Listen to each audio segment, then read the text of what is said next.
नमस्कार दोस्तों, welcome to Shaurat education YouTube channel. आज हमारा जो टॉपिक है वो है एशियन डेवलपमेंट बैंक एडीबी।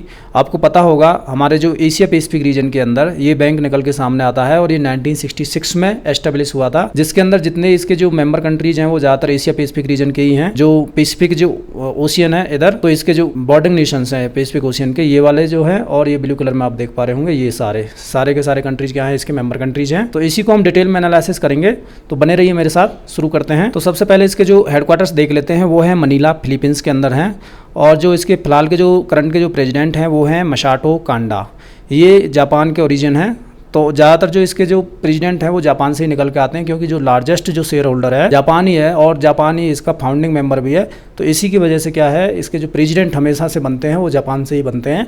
फिलहाल के लिए मसाटो कांडा जी हैं। एशियन डेवलपमेंट बैंक का जो ओवरव्यू देखते हैं तो इसका जो एस्टेब्लिशमेंट होता है वो 1966 के अंदर होता है, और ये फाइनेंशियल असिस्टेंस देती है एशिया पैसिफिक रीजन के अंदर, ठीक है, फॉर डेवलपमेंटल प्रोजेक्ट्स में। और इसके जो गोल्स हैं इसके जो गोल्स हैं वो है prosperous, inclusive, resilient and sustainable Asia and Pacific region को बनाना है। और जो इंडो पैसिफिक जो रीजन है, एशिया पैसिफिक जो रीजन है, उसके अंदर से क्या है, एक्सट्रीम पॉवर्टी को पूरी तरह से मिटाना है, ये इसका मेन गोल है। और फाइनेंशियल कमिटमेंट्स की बात करते हैं इस बैंक की, तो ये क्या है, इंडिया इसमें फर्स्ट रैंक पर है, जिसके अंदर उन्होंने 14% तक का कमिटमेंट कर रखा है कि अगर इंडिया को क्या है 14% तक का अपना शेयर से ये फाइनेंशियल सपोर्ट देंगे।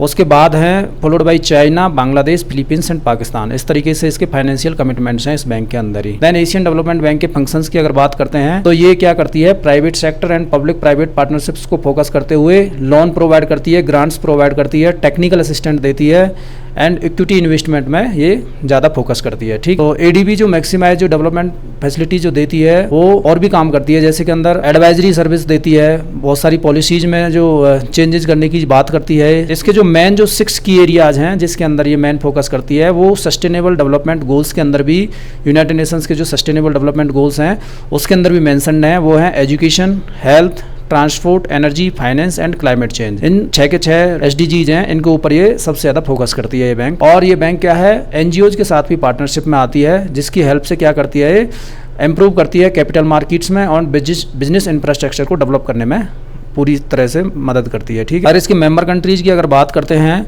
तो फिलहाल इसमें 69 मेंबर स्टेट्स हैं। जो जब ये बनी थी ये बैंक तब 31 मेंबर्स थे 1966 के अंदर, और जो 69 मेंबर्स हैं इनमें से 49 रीजनल मेंबर्स हैं जो एशिया पैसिफिक रीजन से निकल के आते हैं, जैसे कि चाइना हो गया, इंडिया हो गया, जापान, साउथ कोरिया, ऑस्ट्रेलिया, ठीक है।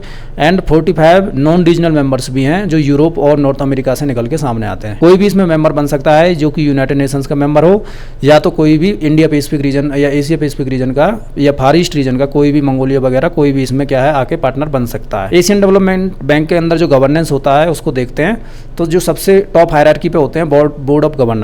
बोर्ड ऑफ गवर्नर्स कौन होते हैं, जो इसकी मेंबर कंट्रीज होते हैं 69, उन्हीं में से एक एक बंदा निकल के सामने आता है और वो ही उसको बोर्ड ऑफ गवर्नर्स बनाते हैं, ठीक है। सेकंड नंबर पर आता है बोर्ड ऑफ डायरेक्टर्स, जो कि डायरेक्टर्स हैं वो सिर्फ 12 रहते हैं, 12 रहते हैं, और इनको चुनते हैं board of governors. Board of governors he voting के थ्रू क्या है 12 ऐसे बंदे चुनते हैं जो कि बोर्ड ऑफ डायरेक्टर्स बनते हैं, जो कि 12 में से क्या है मिनिमम 8 बंदे तो ऐसे होंगे जो कि एशिया पैसिफिक रीजन से ही आएंगे। बचे हुए 4 जो मेंबर्स हैं वो नॉन रीजनल मेंबर्स होते हैं, ठीक है। देन बोर्ड ऑफ गवर्नर्स ही एक प्रेसिडेंट को भी चुनाव करते हैं। यही बोर्ड ऑफ गवर्नर जो होते हैं 69 मेंबर्स, यही चुनाव करते हैं प्रेसिडेंट का। और जो प्रेसिडेंट रहते हैं वो हमेशा से क्या है जापान के ओरिजिन ही रहते हैं, ठीक है, क्योंकि क्या है वहाँ से इसका जो फाउंडिंग मेंबर है एडीबी के वो जापान ही है और लार्जेस्ट शेयर होल्डर भी हैं, ठीक है। तो इसकी वोटिंग पावर की बात करते हैं, तो वोटिंग पावर जो काम करती है वो कैपिटल सब्सक्रिप्शन के बेसिस पे काम करती है, जितना जिसका पैसा है उसी हिसाब से उसको वोटिंग दी गई है, ठीक है। तो सबसे जो लार्जेस्ट जो शेयर होल्डर्स हैं वो है जापान, जिसका शेयर है 15.6%। देन यूनाइटेड स्टेट्स 15.6%, सेम है इन दोनों कंट्रीज का। देन चाइना का 6.4%, और चौथे नंबर पर निकल के आता है इंडिया, जिसका शेयर है 6.3%, एंड ऑस्ट्रेलिया 5.8%।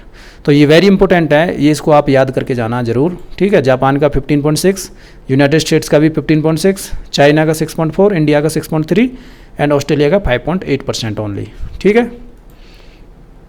और फंडिंग की बात करते हैं तो ये बॉन्ड इशू करती है इंटरनेशनल मार्केट के अंदर, तो वहीं से इसके पास पैसा आता है, और दूसरा जो मेंबर कंट्रीज हैं वो कंट्रीब्यूट करते हैं पैसे को, तो इस तरीके से इनके पास पैसा इकट्ठा होता है, उसी को ये फाइनेंसिंग वगैरह करते हैं डेवलपिंग कंट्रीज के अंदर, ठीक है। तो ये टॉपिक यहीं पे ख़त्म होता है। जय हिंद, जय भारत।